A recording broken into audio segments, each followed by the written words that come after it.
Bismillahirrahmanirrahim. Assalamualaikum warahmatullahi wabarakatuh. I am presenting on the permissible scope for Islamic funds in conventional and shubha businesses.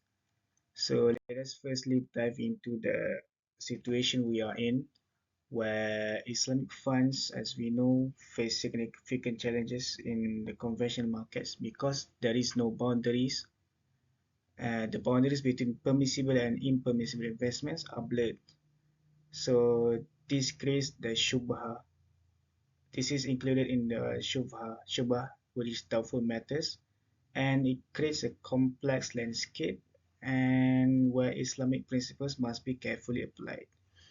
So, because of this, there exists screening methodologies, Shariah screening, to provide to screen all the impermissible activities, impermissible elements, and that is what we are focusing on today.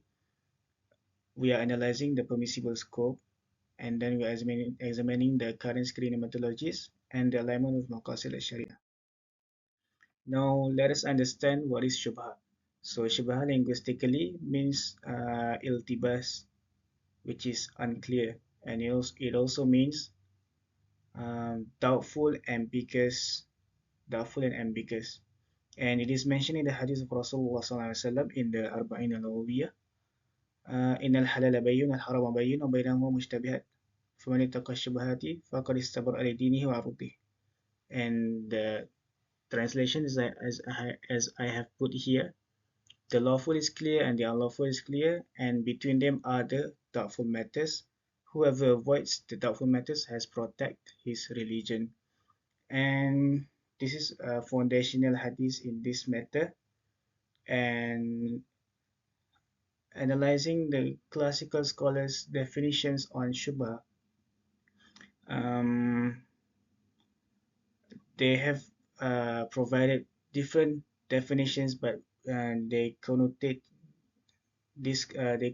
to similar meaning, which is what is uncertain in its permissibility and prohibition. And I have put a diagram here. Halal and haram is the gray area, is in the middle, what is uncertain on its permissibility. Moving on, so what are the scholarly opinions on mixed investment? I have put two main views of scholars as listed from Al-Qaradaghi in his paper. So firstly is the one who prohibited prohibited completely, and the second is one who tolerates permit with certain conditions, and both have given legal maxims to support their views. So firstly is when halal and haram are mixed, the haram prevails. إذا اجتمع الحلال والحرام غلب الحرام. So this is the view of Dr. Tibian. He mentioned that the classical scholars have never, all of the scholars before have never permit riba. So for you to come and permit riba is something new and um, unlawful. And going to the second view, they also use a legal maxim, principle of predominance. Al-aghlabiyya allows minor impurities in predominantly lawful investments.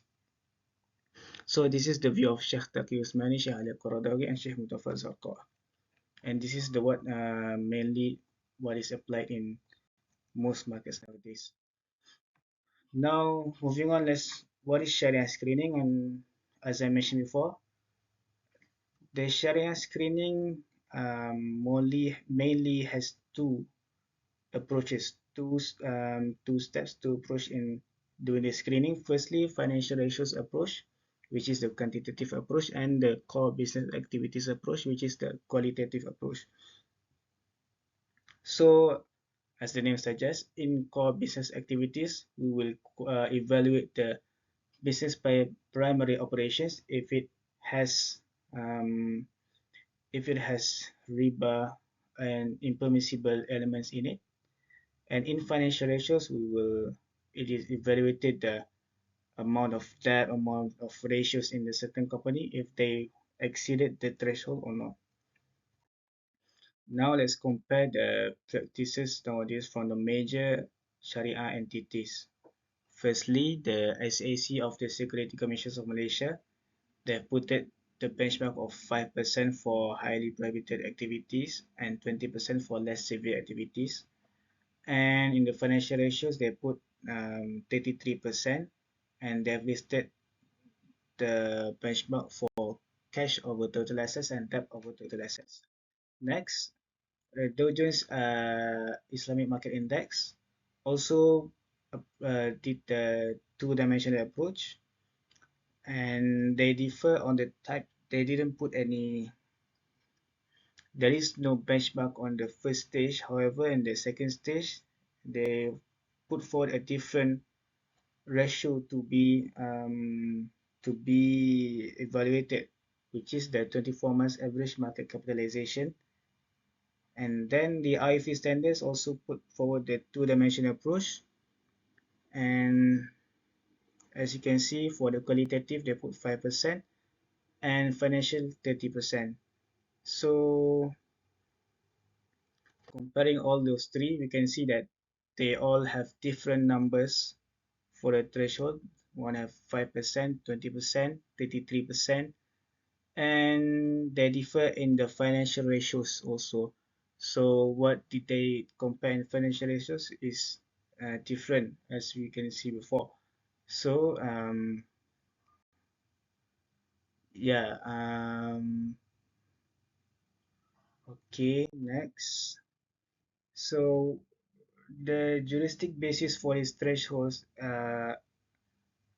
we can say that there are four evidence we can put forward. Firstly, the two legal maxims of ad-darar yuzal, principle of necessity and need, and the principle of lesser evil, akhafu dararain.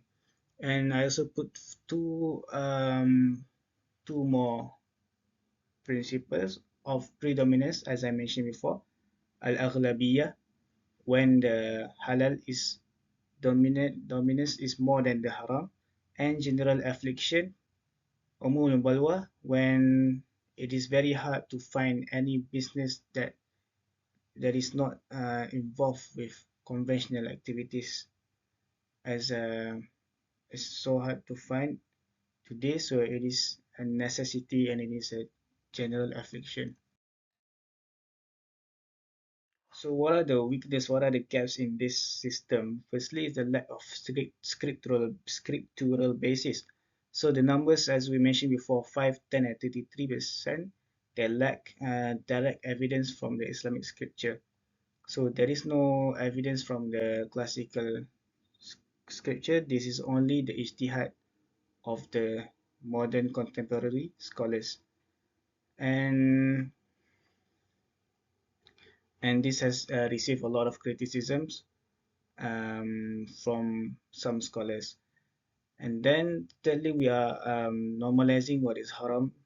So allowing set percentages creates impression that small amounts of haram are acceptable, and this could contaminate what is halal. And then lastly, the arbitrary application. So the numbers, as I mentioned, are different, as random, and different institutions adopt varying thresholds without clear justification. So this affects to the investors, giving them confusion and erodes trust in Sharia compliance screening. Now, so as an investor, as a in this issue, what should we take note? So as we are taking leniency in Sharia tarakhus, so we should always remember the conditions as here as listed from Dr. Ali Al-Qaradawi. First is the predominance of halal, and the other two is the important ones we have to remember, the effort to minimize. So we have to always minimize the numbers, the percentage we allow, because this is, as we mentioned before, a darar yuzal. And then the unsatisfactory of the haram, we should not be satisfied of what are the income from the haram we receive. And then the principle of ihtiyat, the precautionary measures is to adopt, to avoid these matters entirely. So, analyzing the relation to maqasid Sharia, firstly, in preserving of wealth, so we eliminate interest and speculative elements. And intellect, we screen alcohol, pornography, and cinemas. We protect our intellect from what destroys our minds. Progeny and nasal, we screen of pornography and gambling, which is so risky of someone's future. And faith, we protect our religious integrity from what is forbidden, from what is haram. So recommendations, so we should strengthen our foundations. What we put as foundations um, in our rulings, and we should pursue harmonization. Um, we should pursue harmonization. We should standardize these numbers, these thresholds, and adopt a progressive stringency, and not just constant um, stagnate stringency.